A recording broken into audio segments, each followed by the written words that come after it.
Thank you. Thank you for the kind introduction, for the invitation first, and for the kind introduction. I will now share my slides and hope I got the right,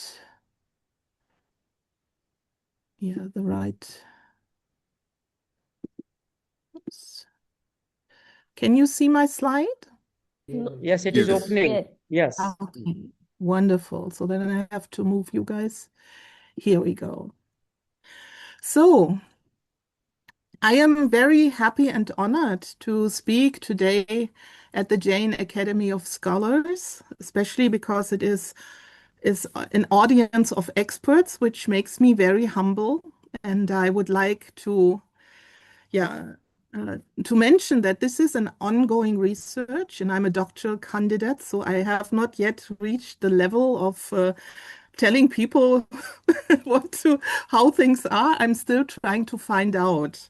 So I will very much encourage any of your esteemed commentary, suggestions, corrections. Please feel free to remark whatever could be helpful on my way that I'm going to describe to you now, because I'm going to introduce you to some of my current research on Jain yoga in the second millennium, especially focusing on two texts, the Yoga Pradipa and the Yoga Bhatrisi.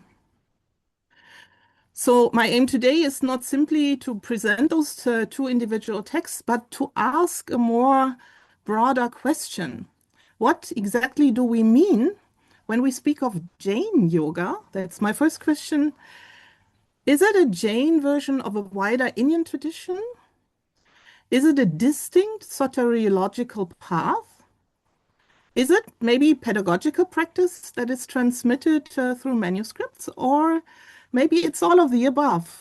There's some suggestions I will make, and I'm very much curious to present to you what I find. So this is what to expect today. I made three parts. I will try to frame Jain yoga in the second millennium, give you a short introduction to Yoga Pradipa, a short introduction to Yoga Bhatrisi, and give also some examples from the texts and what I draw as conclusions. And yeah, let's dive right into it.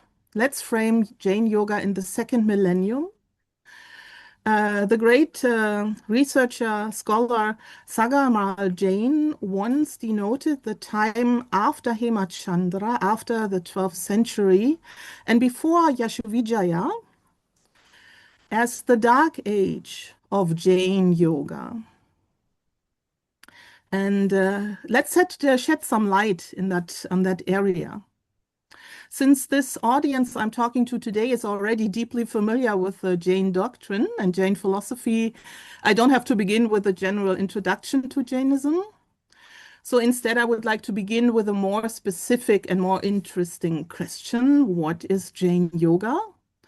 It's a term that can sound very simple. It may suggest that there is one clearly defined Jain system of yoga, maybe parallel to Patanjala yoga or Hatha yoga. But the manuscripts that I'm going to show you, they are telling a more complex story. So in Jain context, yoga is not only a set of techniques, it is not reducible to posture or breath control or maybe meditative absorption, but it is a disciplined path of transformation in which ethical restraint, very important, the karmic purification, also very important, and of course, meditation and self-knowledge and liberation are very closely wrapped into one, intertwined in a way. And at the same time, we will have to consider that the Jain authors that wrote about yoga did not write in isolation. They participated in a wider South Asian conversation about yoga. So they were familiar with and they used terms such as Ashtanga, Pranayama, Dhyana, Samadhi, Nadi, Hamsa maybe, and sometimes even language associated with the Shaiva or Hatha traditions. But what they did is they placed those terms into Jain frameworks of vows, of nonviolence, ahimsa, restraint, karma, and liberation. So the question is not about whether Jain texts borrowed yoga. The better question is, how did Jain authors make yoga Jain? So for the purpose of this lecture, I will use Jain yoga in a deliberately broad but precise sense. I understand it as a practical soteriology, a path concerned with liberation, but not only in abstract philosophical terms. It is practical because it tells the practitioner what to do. Restrain the senses, purify your conduct, steady your mind, contemplate on the self, reduce karma, karmic bondage, and move towards liberation. So that means that in Jain yoga, the Jain yoga can never be separated from the Jain ethics. It cannot be separated from the vows. And even more, it cannot be separated from manuscript culture because much of what we know about these traditions survives through the copied and commented and translated and adapted manuscripts. So let's get started with those manuscripts that may show you another way of reconfiguring the language of yoga. But one more point is here to make. In Jain thought, yoga has a paradoxical meaning. You know this if you read Tattva Sutra. It can refer to the activity of body, speech, and mind. And these activities are precisely what bind karma to the soul, as you are all aware of. So yoga is at first not simply the path of liberation, it is also the mechanism of bondage. So the path itself also requires disciplined activity, ethical conduct, restrained meditation, careful speech, careful thought. And so therefore the Jain yoga transforms the activity into restraint and the restraint into stillness. So the paradox is this: yoga as disciplined practice leads beyond yoga as karmically binding activity. And the aim of it is the stilling and purification of the soul.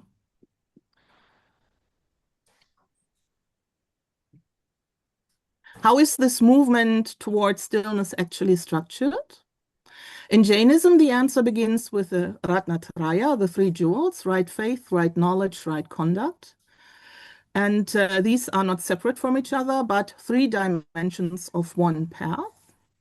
Because faith without knowledge remains unstable, knowledge without conduct remains abstract, and conduct without right understanding loses its direction. So, and alongside this stands the ethical discipline of the vows, especially the 5 great vows, the Mahavratas, Ahimsa, Satya, Asteya, Brahmacharya, and Aparigraha. I'm using the Patanjala definitions for these vows. They are identical in their meaning. However, they have been interpreted differently. It's a different subject all along. I'm preparing a talk on especially Ahimsa coming up, and I've worked with those definitions. So the great vows in Jainism are the techniques of karmic restraint. They reduce harm, the attachment, the passion, and therefore karmic inflow.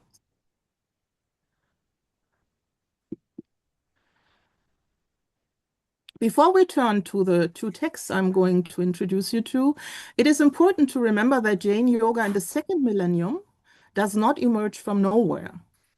It builds on a rich earlier tradition. So we have important thinkers such as the Haribhadras, both of them, Shubhachandra and Hemachandra, who had already developed powerful ways of thinking about yoga within Jain frameworks.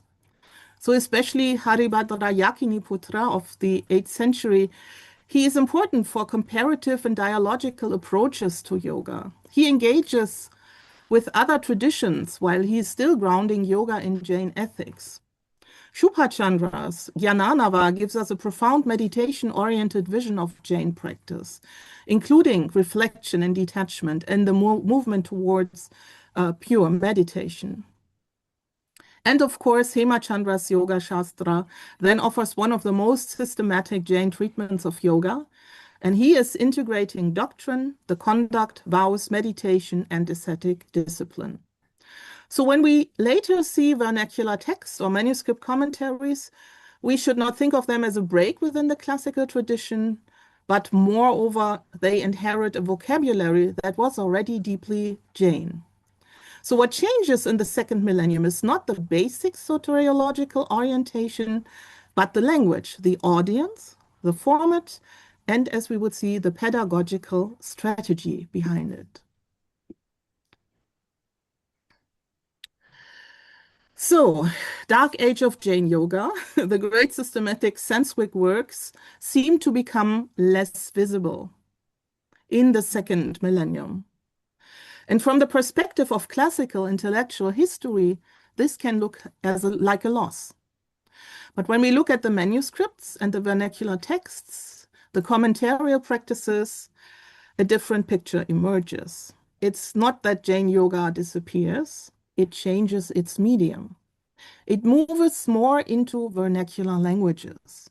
It appears in shorter didactic texts.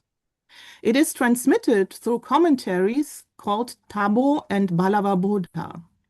It becomes accessible to new audiences. So not only the highly trained Sanskrit scholars, but also younger monks, lay practitioners, and readers who approach Sanskrit through vernacular explanation and translation.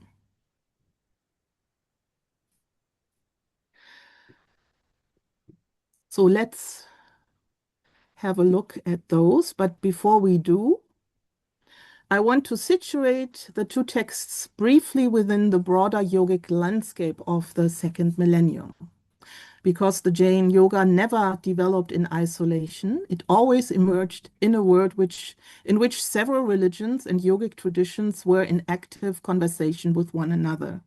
So when we have a look at the second millennium, we see Nath yogis, we see Hatha yoga practitioners, we see the Sant poets that emerged, Bhakti communities, the Jain monks, Jain scholars, and Jain lay people all inhabited overlapping social, intellectual, and sometimes even physical spaces. Let's say a marketplace where they all met for discussion and exchange.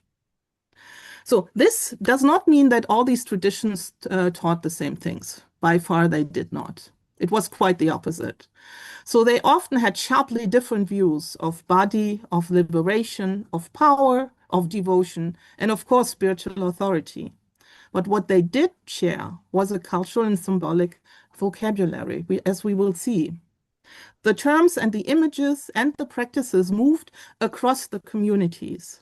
So we find references to breath, subtle channels, inner sound, meditation, equanimity, the body as a field of transformation and the soul's journey towards liberation. So the key question is not simply, did Jain authors borrow from other traditions, as I read in some papers? No, they didn't. It would be too simple. The better question is, how did Jain authors participate in these shared yogic landscapes while they were preserving a distinctly Jain orientation? So that's basically the world in which the Yoga Pradipa and Yoga Bhatrisi become meaningful. They speak right into this shared world, and they reshape it from within a Jain soteriological frame. So here we have one of the central methodological points of the lecture. When we encounter terms such as nadi, chakra, bindu, nada, samadhi, or pranayama, we should not assume that they mean the same thing in every tradition. No, they don't. An art text may use the language of nadis and chakras to describe the subtle body as a field of energetic transformation. And the aim may be bodily perfection, or the awakening of inner power, or the attainment of siddhis. While a bhakti or sant poet may use inner sound or light or the body's inner space as metaphors for direct experience, for devotion, or for formless realization. And the Jain text may use some of the same words, but orient them differently towards restraint, detachment, karma purification, equanimity, or the realization of the self. So basically the vocabulary may be shared, but the soteriology is not. Okay, so I need to speed up a little bit, I see. So a useful term that I came to use for this process is refunctionalization. And by this, I mean that Jain authors may take up a term, an image, or a practice that is known from a wider yogic world, but they give it a different function within the Jain framework. Okay. We'll see this more in practice in the second part. Let me start with introducing to you the Yoga Pradipa. As I said, we will turn to two textual witnesses at the center of this lecture. The first is the Yoga Pradipa, Sanskrit text on yoga that is transmitted in a rich manuscript tradition that includes vernacular commentaries. So, and it is especially important because it allows us to study not only the Sanskrit root text, but also the ways in which Jain communities explained and taught it through Tabo and Ballava Buddha commentaries. And the second one is the Yoga Bhattrisi, a short vernacular Jain yoga text of 32 verses, which is more poetic, more compact, and more direct. So it uses terms such as Ashtanga Yoga, Pranayama, Mula Bandha, Jnana, and Samadhi, but as I said, in a new, unmistakably Jain framework of vows, equanimity, and liberation. So first text, Yoga Pradipa. And this slide will just introduce you to some of the wonderful manuscripts, a younger one and an older one.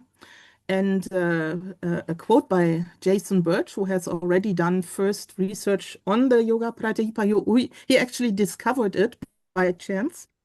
The salient theme of the Yoga Pradipa is to see the self, which is called Atman in the Yoga Pradipa, in the body by means of meditation. So it's not talking about anything else, not supernatural powers, attainment of any bodily practices. No, it's only liberation.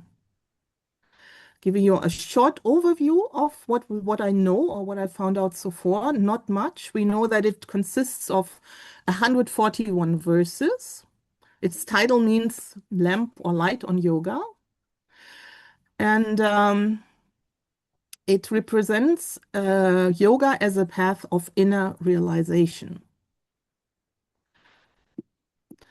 So there's some dates, some ideas I found on dating the manuscript.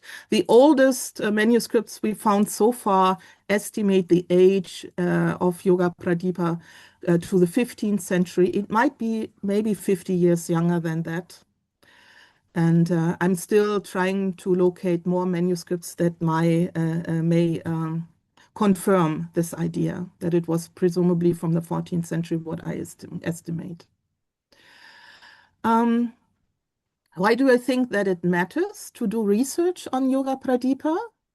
Because it has a highly rich manuscript tradition. It is preserved across a wider manuscript corpus in northwestern India. And secondly, it matters because of the understanding of meditation. The text presents yoga as a path of self-realization. And meditation is not an ornament to religious life. It is central to the process of achieving liberation. So then also it matters because of translation. As I said, the Sanskrit text was not only copied, it was also explained through vernacular commentaries, especially in Old Gujarati. So this shows that Jain yoga was not transmitted in elite Sanskritic environments. It was adopted for other audiences. And I will now give you some insights into the manuscript culture discovered so far. And in the beginning, let me make a remark. I have seen beautiful pictures of manuscripts or seen manuscripts, for example, of Kalpa Sutra. I think I have the book right here. Some of you may know this one, Jaina paintings and manuscript culture. Beautiful, beautiful images of manuscripts of Kalpa Sutra and others that were like wonderfully, you see, I don't know if you can see it, beautifully made. And this is not how Yoga Pradipa manuscripts look like. They don't. They look like the notes I scribble on my notebook when I'm sitting in my lectures by my professors.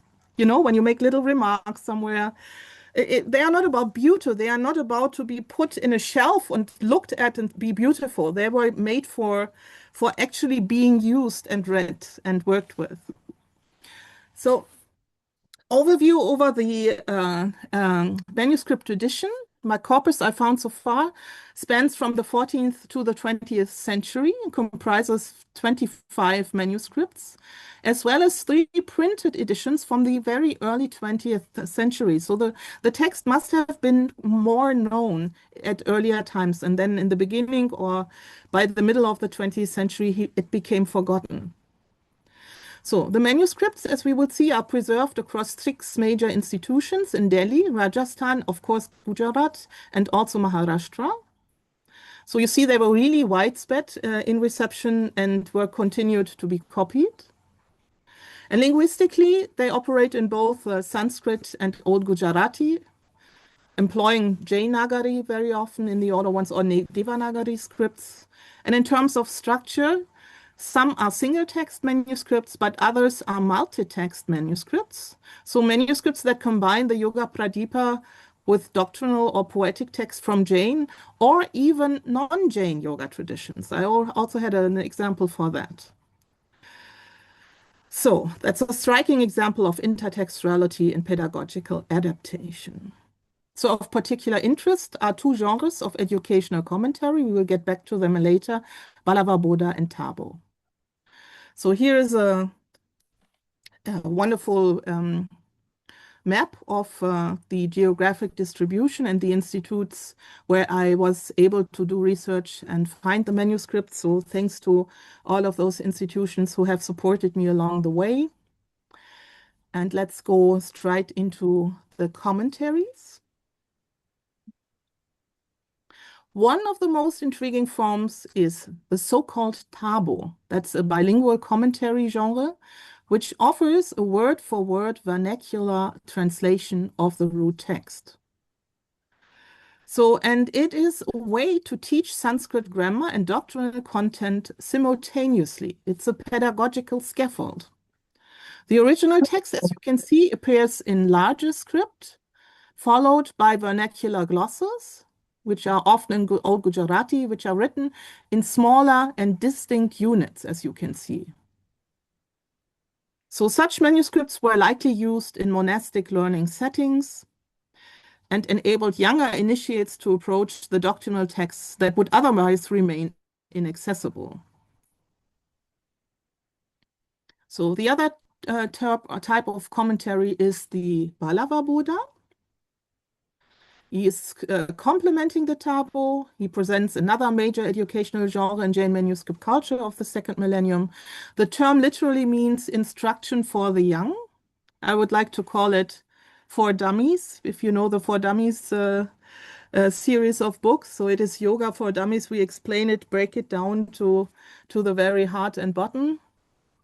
So these texts can be regarded as prose-style expansions of the root texts and crafted to make complex ideas more understandable.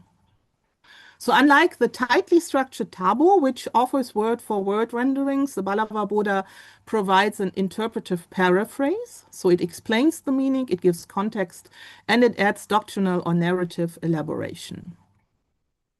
Here you have a direct visual comparison between the 2 major vernacular commentary strategies, with the Tabo on the right side and the Balavaboda on the left. So you see that the Tabo is structured around the Sanskrit root text, followed by the compartmentalized word gloss in Old Gujarati. And in contrast, on the other side, you see the Balavaboda manuscript on the left that shows a very different logic. The Old Gujarati runs in continuous narrative prose without any visual distinction between the root and commentary. Instead, we have those wonderful red markers that punctuate the syntactic structure and highlight the doctrinal elements. So the Balavaboda is not, as the Tabo is, a key for or tool for decoding the Sanskrit, but more for understanding the doctrine. So it retells the core message of the text in a style adapted to lay people or maybe young initiates. I have here another slide for those who like to do screenshots. This is basically a little comparison that summarizes those two pedagogical logics at play. Tabo more close to the original word by word, helping learners to internalize both structure and sense, and Balavaboda moves in the other direction, tells the teaching anew and addresses its audience not as a future scholar, but as fellow aspirants. So what does it make in practice? Let me see, 1628, okay. Here we have an example to illustrate the difference. I take a verse from Yoga Pradipa, verse number 139, is dealing with meditation, of course. Stuleva, yadiva, shukshme, whether the object is gross or subtle. Sakare va nirakrite, with form or without form. Dhyanam dhyayet, one should meditate. Stiram chittam, with a steady mind. Eka pratyaya samgate, joined to a single cognitive focus. So one could translate it, whether the object is gross or subtle, with form or without form, one should meditate with a steady mind, joined to a single cognitive focus. And actually, there is a small grammatical ambiguity to this text, because the Sanskrit verse does not name the object explicitly. The listed attributes suggest its qualities, but the noun itself is omitted. And the final phrase, the stiram chittam eka pratyaya sangate, can be read either as describing the meditative condition, so for example, how to meditate, or as describing the result of the meditation. So now we will see what the vernacular commentaries make out of this. Here we have the Tabo commentary. In the pre-modern Jain register, often referred to as Maru Gujar, so not Ol Gujarati, but Maru Gujar. And here we have the Sanskrit verse paraphrased with more precision and more clarity. Whether the object, again omitted, is gross or subtle, with form or without form, one should meditate on such an object and thereby stabilize the mind. So no, the object is here, Vishayim, added on the object, which is not explicitly found in the Sanskrit, but clearly implied through the listed qualities. So now the explicit is being made a little bit more implicit. The stira chitakari is reformulating the Sanskrit words, but reinforces the focus on the discipline. So make the mind steady, stira chitakari. Balavaboda, to the same verse, is a little bit longer and translates to the self, Atma, may be gross or subtle, with form or without form. From all such differentiations, one should withdraw and through meditation, dhyana, and its object, dhya, stabilize the mind, directing the subdued mind steadily towards the oneself. So we see that this commentary goes beyond the literal gloss and reframes the Sanskrit verse in clearly Jain terms. It identifies the qualities listed, gross, subtle, formed, formless, as aspects of the self. And the instruction is not just to focus the mind, but to withdraw from all multiplicity and to stabilize the mind, chitta stira kari, in direct relation to the one to self. So we see that this is reflecting a distinct Jain hermeneutic of yoga, where meditation is not absorption in an external concept, but disciplined return to inner knowledge, the jnana, and spiritual singularity. So like the Tabo, the Balavaboda treats making the mind steady not as a passive outcome, but as an active part of this meditative process. So both of those commentaries unambiguously read this verse as an instruction. One must stabilize the mind, activity, and deliberately towards the self. Okay, so that's my introduction to Yoga Paradipa with an example. And I think I have another 13 minutes to introduce you quickly to Yoga Bhatrisi, a vernacular text. And this text takes us into a different form of Jain yoga. We are moving from Sanskrit scholastic and commentarial culture to a short vernacular poetic text that is also younger. Yoga Bhatrisi is brief, but remarkably rich. It contains only 32 verses, yet it brings together several important elements of yoga discourse. It articulates an eightfold path involving elements like pranayama, asana, and dhyana. It mentions pranayama techniques that include puraka, rechaka, and kumbhaka, so classical pranayama techniques.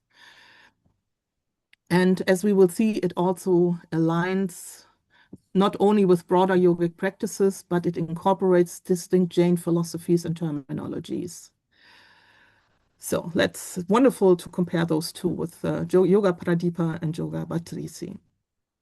So currently known to me, the Yoga Bhatrisi is through two manuscript witnesses. And you see both of them on this slide. The first one is AKGM 145480 from Koba.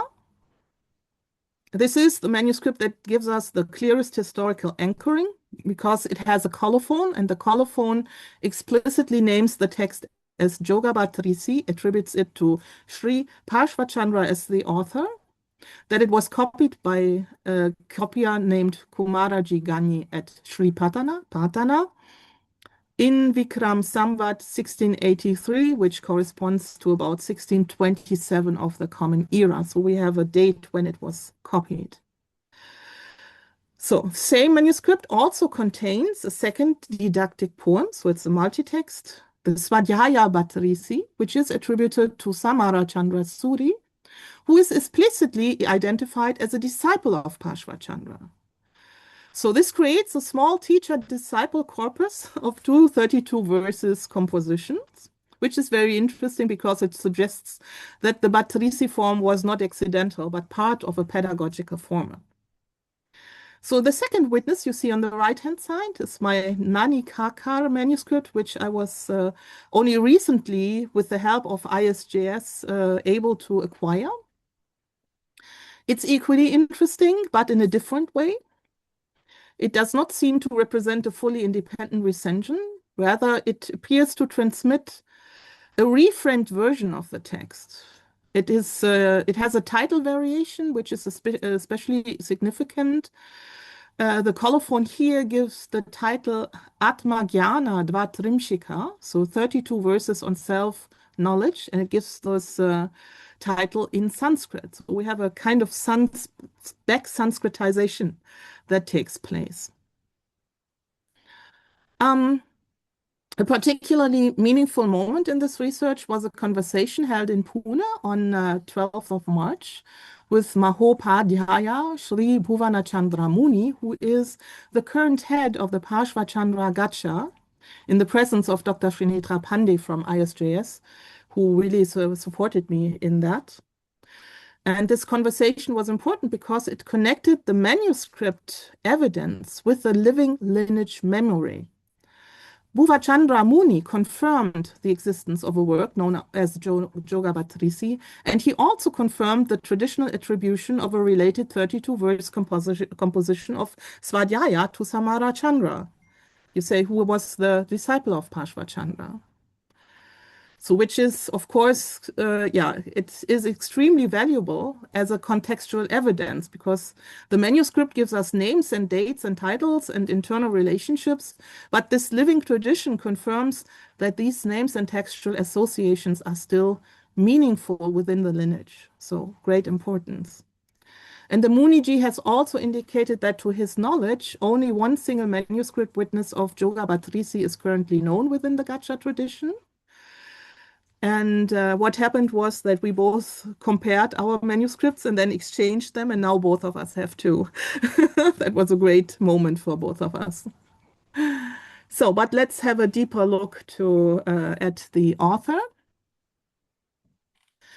The Yoga Bhatrisi is attributed in the manuscript colophon to Sri Parshvachandra. He was an important Shvetambara Jain monk connected with the Nagapuriya Tapagacha and remembered as the founder of the Parshvachandra Mata.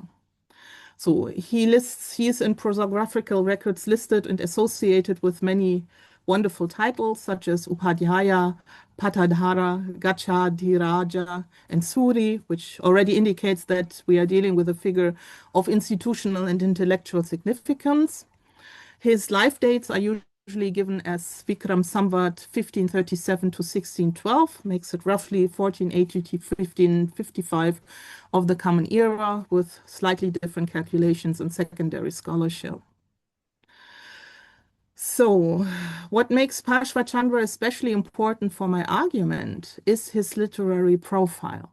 He is not only remembered as a scholastic author, but as someone who was deeply involved in vernacular pedagogical literature.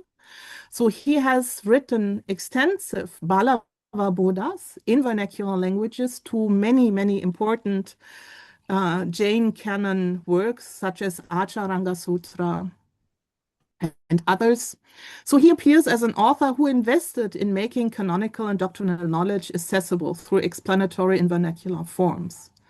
And this also explains the controversy around him. He was apparently discussed not only positively, he was criticized as unorthodox because of his Balava Bodhas. That is a very revealing point. So the criticism was not about doctrine, but about the medium and the strategy. So explaining authoritative texts in a more accessible vernacular form could be perceived as risky, innovative, or outside established scholastic norms. So, but for our purposes, or for my purpose, however, I think that this is precisely what makes Parshvachandra such a compelling figure. If he was known for vernacular explanatory work, then Yoga Bhatrisi does not look like an isolated yoga experiment. It fits into a broader agenda of Jain instruction. I have to hurry up a little bit. Okay, I also listed some details on the second figure, the Samara Chandra, who is identified as his disciple.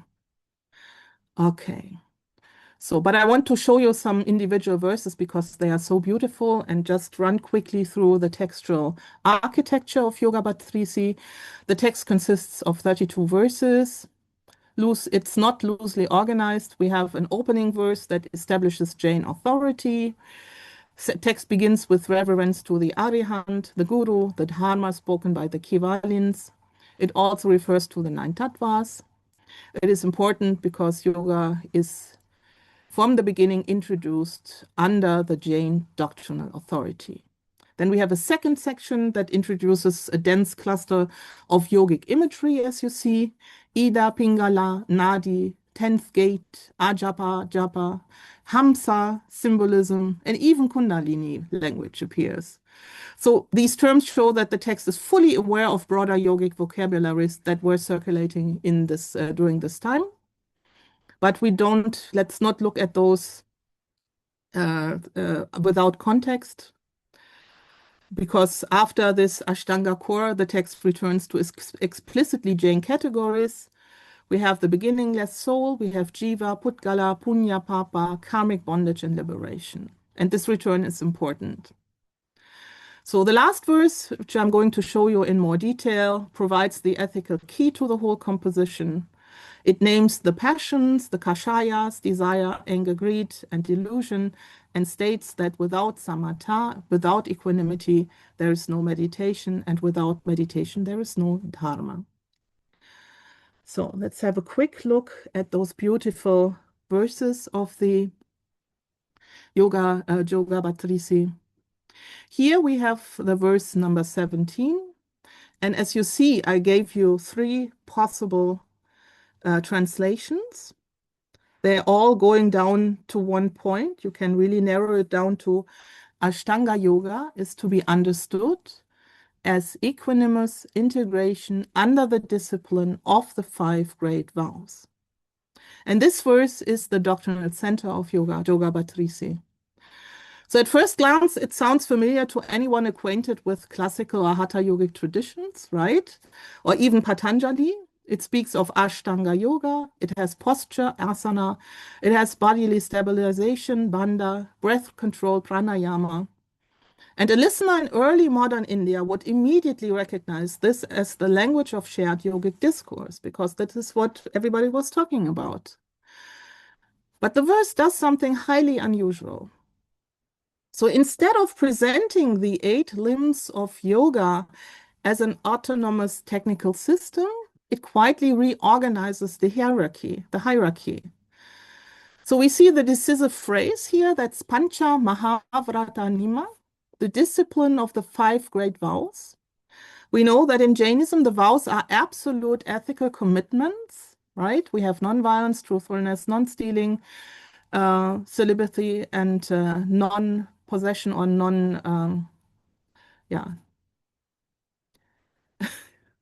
aparigraha. Let's say aparigraha. You all know what I mean by aparigraha. They are not merely preparatory moral guidelines. They form the very foundation of ascetic life and karmic purification. So what the verse therefore suggests is radical. The true basis of yoga is not the bodily technique, but the ethical restraint. So yoga is only meaningful when grounded in the Jain vow system. The Ashtanga structure is retained, but the authority is subordinated to Jain ascetic discipline. And even the second half of the verse reflects the logic, where posture and breath control are acknowledged, but only after the ethical foundation has been established. So, and this is why this verse is so important historically.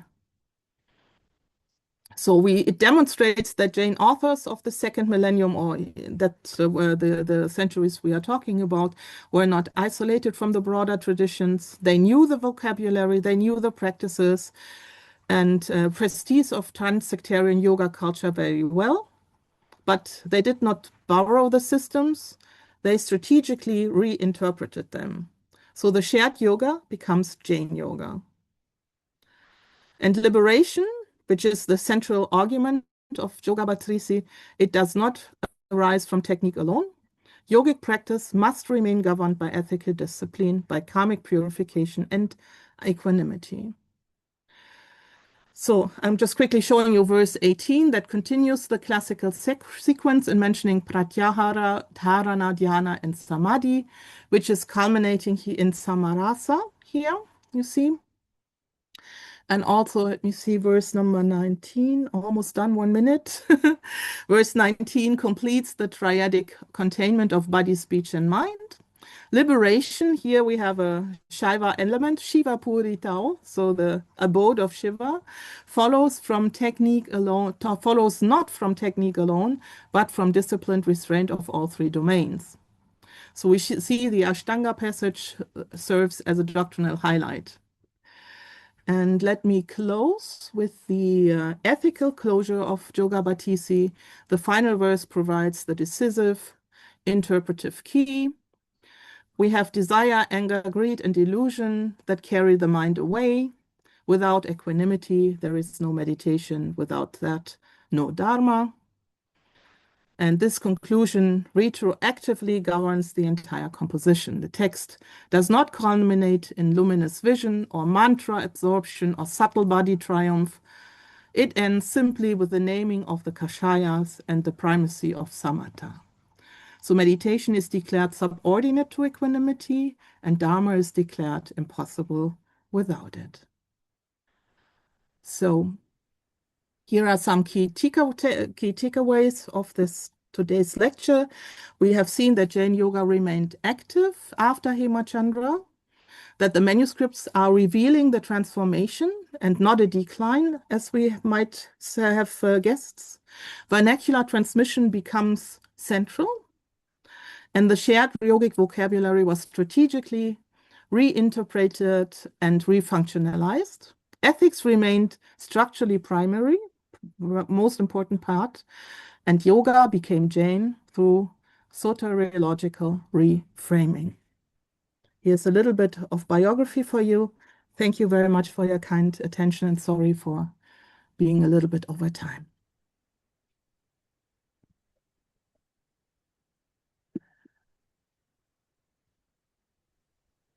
Thank you very much, Corinna.